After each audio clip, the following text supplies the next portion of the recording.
So guys, balik lagi sama kuliah sore bareng El di sini. Oke, ini adalah Poco F6, HP baru dari Poco yang barusan aja rilis ya. F-series itu selalu punya banyak cerita, mulai dari Poco Phone F1 sampai terakhir Poco F5.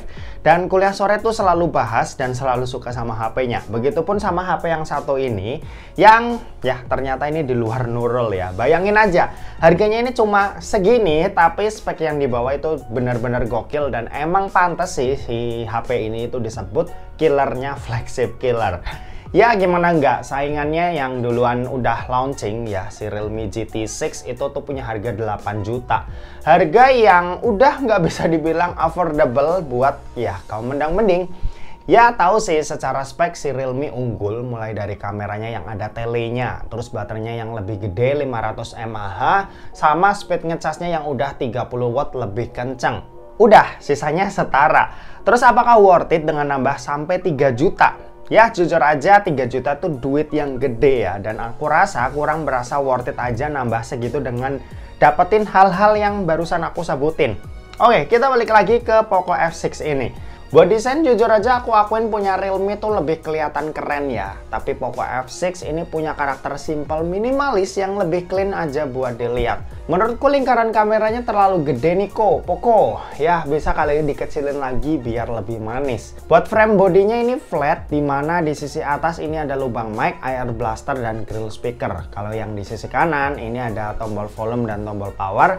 Di sisi kirinya ini polosan aja, sementara itu di sisi bawah ada SIM tray yang jenisnya ini dual SIM slot tanpa adanya slot buat micro SD tambahan. Terus ada lubang mic lagi, lubang charging USB-C, dan grill speaker lagi yang menandakan speaker dari Poco F6 ini itu udah stereo. HP ini tentu aja udah dilengkapi dengan NFC ya, dan IP rating juga ini udah ada di sini, yaitu IP64 yang tahan sama debu dan cipratan air sedang. Kalau buat layar, panel yang dipakai ini AMOLED, resolusinya 1,5K dengan size layar yang ada di 6,67 inci. Layarnya ini punya 68 miliar warna, support konten HDR10+, dan Dolby Vision juga, yang menandakan layarnya ini tuh emang punya kualitas yang bagus. Buat refresh rate-nya ini ada di 120Hz yang buat dipakai scrolling tentunya berasa smooth. Sama layarnya ini punya peak brightness yang ada di 2400 nits yang udah super duper terang buat penggunaan di luar ruangan. Oh ya, fingerprintnya ini udah under display ya, kecepatan bacanya udah kenceng, dan selama aku pakai ini aman banget, nggak pernah salah-salah dan akurat, jadinya ya dipakainya pun enak. Overall sih kalau buat layarnya ini udah cakep banget ya. Paling kalau mau dicari-cari kurangnya ada di bezelnya aja nih yang nggak sama rata. Meski udah terhitung tipis, tapi tetap kelihatan ya kalau di bagian bawah sedikit lebih tebal. Lanjut, kalau buat performa, Poco F6 ini itu dibekali dengan chipset Snapdragon 8S Gen 3 yang punya fabrikasi 4 nanometer. 8S Gen 3 sendiri ini posisinya satu tingkat di bawah 8 Gen 3 ya. Nanti kalau ada 8 Plus Gen 3 baru deh itu yang paling kencengnya. Meskipun posisinya satu tingkat di bawah 8 Gen 3, tapi 8S Gen 3 ini tuh masih termasuk chipset yang powerful. Antutu 10-nya sendiri ini bisa dapetin skor sampai 1,4 juta. Angka yang masih super tinggi ya buat kelas chipset tahun 2024. Main game Mobile Legends ini settingan yang didapat udah rata kanan. Di settingan ultranya ini bisa stabil dan lancar, cuma ya nggak dapat 120 fps. Pas aku nyoba di settingan smoothnya ini juga sama aja, mentok cuma di 90 fps. Tapi aku sih udah pakai semingguan HP ini buat push rank ya, dan puas-puas aja sama performanya meski ya mentoknya cuma di 90 fps. Lanjut, kalau buat PUBG Mobile settingan yang kebuka ini udah rata kanan. Smoothnya bisa sampai ultra ekstrim, HDR ekstrimnya juga udah kebuka, dan ultra HDR-nya juga bisa kita pakai. Di settingan smoothnya ini bisa lancar buat dapetin di atas 100 fps tanpa adanya kendala sama sekali. Dan ini performa yang benar-benar muasin, karena main game shooter begini itu bakalan enak kalau bisa di atas 100 fps. Ditambah gyroscope-nya ini juga udah hardware, jadi ya pengalaman pakainya juga jadi lebih asik. Kalau buat Genshin Impact ini aku coba dulu di lowestnya, dan hasilnya ya pasti lancar ya, 60 fps bisa didapat dengan mudah di sini. Pas aku coba di highestnya ini juga masih lancar buat dapetin 60 fps, tapi beberapa kali sempat turun ya, tapi ini turunnya dikit-dikit dan ya lumayan berasa lah, tapi ini masih di atas 50 fps. Tapi overall sih good ya, performanya buat dimainin ya macam game-game yang tadi aku udah cobain ya, enak-enak semua dan cukup puas lah sama performa dari Snapdragon 8S Gen 3 ini. Buat daya, Poco F6 ini itu punya baterai berkapasitas 5000 mAh yang buat dipakai nonton YouTube selama 1 jam baterainya berkurang sebanyak 5%. Buat main sosmed, scrolling IG Reels selama sejam baterainya berkurang sebanyak 8%, dan buat main Genshin di settingan lowesnya selama sejam baterainya berkurang sebanyak 22%. Sementara buat kecepatan ngecas ini ada di 90 watt yang buat isi dayanya dari 0 sampai full buat waktu 40 menit aja. Buat sistem operasi, Poco F6 ini pastinya udah pakai HyperOS dengan basis Android 14. Buat update-nya sendiri ini dijanjiin dapat 3 kali Android update dan 4 tahun security patch. Oke, dan terakhir kita mau bahas soal kameranya yang cuma ada 2 ya. Ya, pertama ada kamera utama yang punya resolusi 50 megapiksel dan satunya lagi ini lensa ultrawide yang punya resolusi 8 megapiksel. Sementara buat kamera di bagian depan ini resolusinya 20 megapiksel. Buat hasilnya ini hitungannya cakep. Buat kamera utama dan ultrawide-nya emang kerasa beda, tapi ya nggak yang terlalu jomplang, jadi dilihatnya masih tetap enak. Untuk detail gambar juga cakep. Warna bunga ini cukup keluar, tapi nggak yang lebih buat dilihat ya. Terus abis itu buat foto portrait juga cukup rapi, tapi tetap dapat kesan naturalnya. Nah, sisa hasilnya kalian bisa cek aja nih dari hasil foto-foto yang udah aku ambil berikut ini.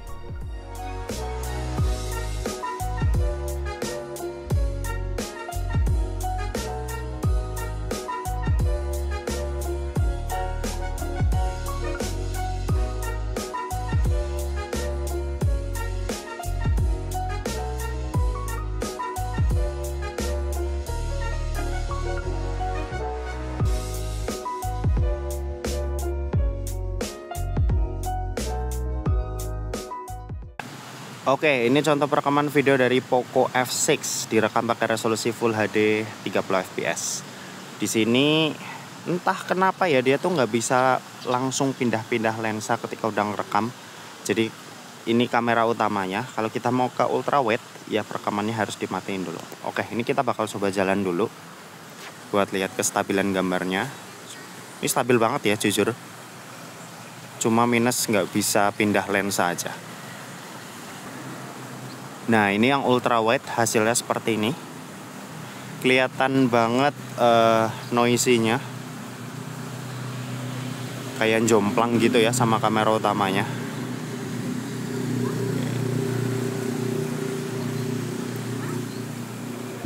Di Full HD 30 ada steady video.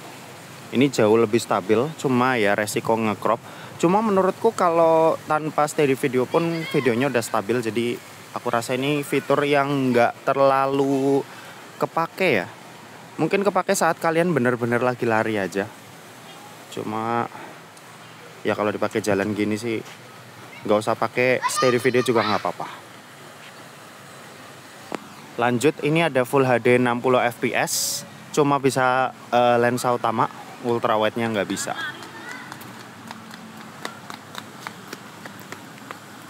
Kalau ini 4K 30 fps, dia juga nggak bisa ultrawide, cuma bisa lensa utama aja. Hasilnya kayak gini. Ini 4K 60 fps. Kamera utamanya sebenarnya mantap ya, cuma ya ultrawide-nya aja yang agak kurang.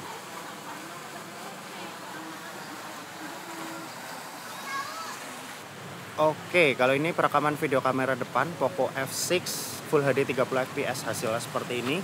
Kalau backlight, langit terlihat putih, cuma muka masih aman ya. Jadi ya cukup oke. Cuma SDR-nya agak kurang.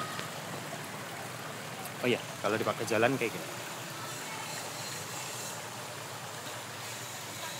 Cukup stabil lah ya, mantap. Kamera depan resolusi mentoknya di Full HD 60 fps, gak bisa 4K, cuma bisa 60 fps Full HD. Hasilnya seperti ini dipakai jalan. Kalau buat backlight, ya harusnya sama aja. Belakang tetap diputihin, yang jelas muka tetap kelihatan. Oke, gitu aja, kita balik ke studio. Oke, kesimpulannya, Poco F6 ini adalah smartphone yang jadi killernya, flagship killer ya. Harga 5 jutanya tentu jadi senjata tempur yang bisa langsung bikin orang langsung pengen mendang-mendingin sama yang udah barusan aja rilis, yaitu Realme GT6. Nah, kalau kalian sendiri mending pilih mana nih? Poco F6 atau nambah duit 3 juta buat dapetin Realme GT6? Coba kalian tempur di bawah ya, di kolom komen di bawah. Dan oke, mungkin segitu aja buat video kali ini. Terima kasih buat yang udah nonton video ini. Jangan lupa buat like, komen, dan share juga ke teman-teman kalian supaya teman-teman kalian mendapatkan informasi yang bermanfaat dari kuliah sore. Oke, terima kasih buat yang udah nonton video ini sampai habis dan sampai jumpa di kuliah selanjutnya. Bye bye.